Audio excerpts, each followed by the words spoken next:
BORTLE here, back from the LCS 8 event of the online format. That's right, number 8. And we have here the champion, first place winner of this LCS event, Gabriel Netz. What's up, man? Welcome back to the channel. Oh, hi Bardo, thanks for having me again. Oh, yeah, no problem. So, the world wants to know, why did you choose virtual worlds, man? We thought the deck would be a bit underrepresented, which we were wrong, because it's clearly like a lot of people ended up playing it. But we thought like for having being a new deck, having a very good Dino matchup, very good Buster Blader matchup, and I mean VFD is a good card, Oh, yeah, so that's those are true. like the main reasons. Speaking of dinos, did you play any dinos this weekend? Yeah, I played two Dinos, and like Dino's the easiest matchup for this deck because they make you go first, and you make VFD, and you have a Mystic Mine out. So they don't really have a win condition against you. So, do you like this archetype from Phantom Rage, man? This thing? I think it's very fun to play. I think it's not healthy for the game because the mirror match is obnoxious and there's not much interaction, and your opponent makes like VFD on you. The deck can make like two VFDs. I made it a couple times as well. Just like in the case they draw Gamma for a turn, I could just do the second VFD. I think VFD is like a good contender for the ban list. Oh, 100%. This deck like it's okay without VFD, but VFD is what makes it unfair. It's just a win button, and like all the cards in the deck basically just make 50. That's the whole purpose. Well, before we jump into the actual deck profile, would you like to do some shoutouts, man? Yeah. So shout out to Disciples as always. We have a combo video and an in-depth deck profile there. Shout outs to all the Masters 21. It was kind of the running joke of this LCS because all of their testing group played on like accounts with the same name, so that was pretty funny. And yeah, I think that's it. Sweet. Well, without further ado, please take it away with your first place LCS8 deck profile. Yeah, all right. I think the ratios are pretty standard. Like you play three of every single virtual world card that exists in the main deck. The idea is like any two names are VFT. Like if you have like one of the names that special summons from hand and a name on field, that gets you to VFT. So you just want to maximize on those. I saw some people play Chunyang, but I think 3 is correct because you just want to see virtual world cards because they're like so good. And once you start playing, it's pretty hard to stop to like them to interrupt you. You lose more when you can't start playing. Then I guess you have like 3 desires, 3 talents. Uh, desires is pretty standard because everything's a 3 off. Talents is a card that some people, I think most people that we did a test with played Flush Goods instead. I have like pretty strong opinions about Foolish Goods because I think it's pretty terrible. So, because people play Foolish Goods to send the King Long, the search spell, right? Yeah. Uh, but the issue is like all your virtual worlds already send it. So if you bricked but you have Foolish Goods, it means you're gonna search a virtual world. But now that virtual world, if it sends a spell, you can't use the spell again because you already used it this turn. So it's like it's a fake consistency card. Like it doesn't really improve your consistency. It turns your bad hands into like still bad but less bad. But you're probably losing those games anyway. So we wanted to like a card that maximize we would win when we open playable, and that was good going second because good's like terrible going second, and talents is pretty good against Zoo, against Dragon Link because you can actually break the Dragon Link forward as well, and it's good against Dino. So it was like super good all weekend. So I guess you're not a fan of the Metalfoes fusion. I think if you're playing goods, you have to play Metal Force Fusion, because goods for King Long is like so bad. But then you're playing like goods as an upstart, right? And then it just feels like clunky because you're playing like a once per turn upstart that requires a brick. So I think the correct line is just not to play it right now. I don't think it accomplishes enough. But like, I guess the other different thing we played is skill drain. The other people didn't main. This is a pretty like off the mark because I don't think even LcG played this. This is pretty like different So how many because games did you steal with Skill Journey? I saw like 2 games that had like no business winning because like it was called by first, right? But our argument was like called by is also bad going second, and if I draw skill drain going first, I just win. So I'd rather just have the win button than the called by that's only really good if I open combo. Because if I open like combo plus skill drain and they interrupt my combo, I can just flip skill drain anyway. So we decided to go for a win button, and this was like pretty good. It's terrible in the mirror match because it doesn't really affect you. So now that the mirror is more popular, maybe it's not worth maining, but I think it's like at least worth a side spot because it just carries matchups. Oh, okay. And as far as hand traps goes, were these 6 fine enough? Did you not miss meaning like Nibiru or other choices? So at some point we had Nibiru's mained. The kind of the issue was like one hand trap is usually not enough, so you have to open two. But if you're playing 9 hand traps, you're not opening two consistently enough.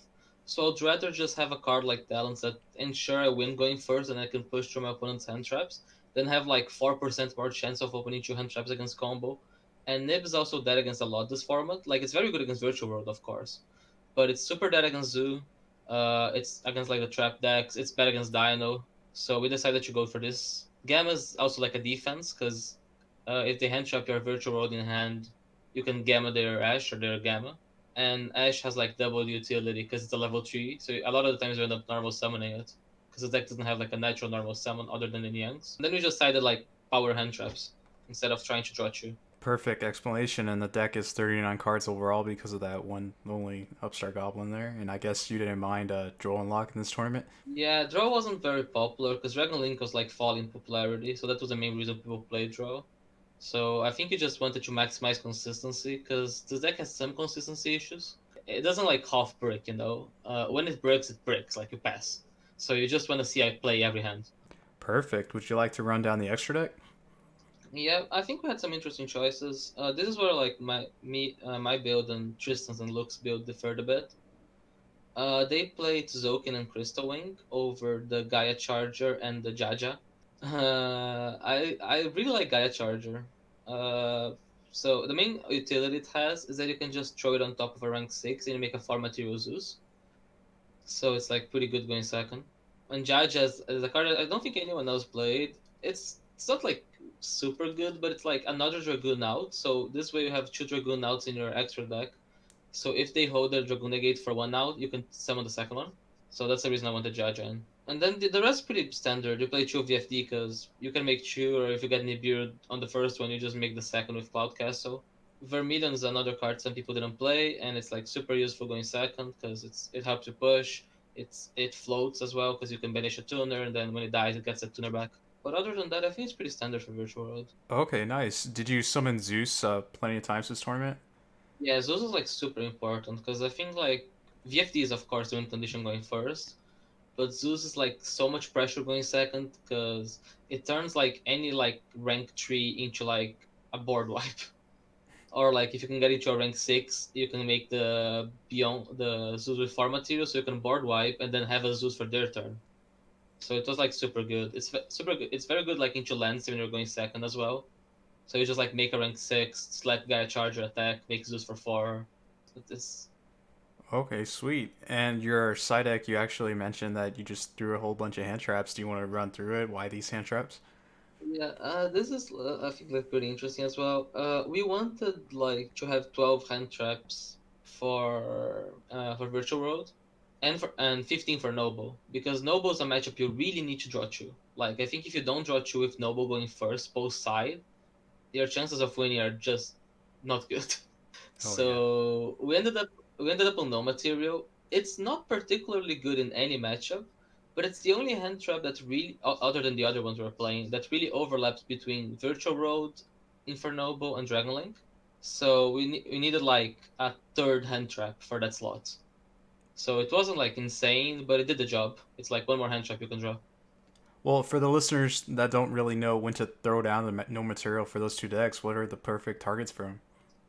In Infernoble, you can hit the Gamba or the Izode. It depends like how their board's looking. And for a Virtual Road, it really depends. At times, the best thing is to hit their first tuner and hope they don't have another one. You can also just hit like a level 9 synchro to prevent them to get into VFD. So I think those are like the main applications there. And then Nib and Token Collector. Token Collector is a concession to Infernoble because we saw the deck was rising in popularity, and we were right, as it was like the second most represented deck, I think. And this is like the one hand trap that insta wins the matchup. Like they're only out gear free, then most people aren't like maximizing on the O gear line. They go like O gear in out to summon gear free before making link cross. So this beats like all the other cards because they can't play other token collector. And Nib is just very good against Virtual World, Inferno Bow, and Dragon Link. So or you have Nib in your main, or you have it in your side. You're not submitting a deck list without Nibiru. That's true. And I think it's just like the back row removal. I wanted to have a good amount because of Zoo. Because some people are playing like super back row heavy Zoo decks. With like mistakes, macrocosmos, a bunch of floodgates. And you don't really like Ash against Zoo, and Gam against pure Zoo is pretty bad as well. Because like if they play around it by not using the first True Blade, this game is gonna be dead a lot of the time. So we wanted to have like cards we could side in for that matchup. So that's why I decided on Pank, Reboot, Feather Duster, and Chutwin. Okay, were these the perfect ratio? Did you wish you had like a third Twin Twister, or was two just fine? I think five is enough. This deck like it can grind well enough against back row because of the Virtual World Trap. That's a pop. But it's still like good enough card to put in. Twin is very nice because you can discard that King Longs to get a Surge or a Yang Yang to set up like a rank 3 play if you break. So discard outlets are very good in this deck. So I think this was like a good ratio.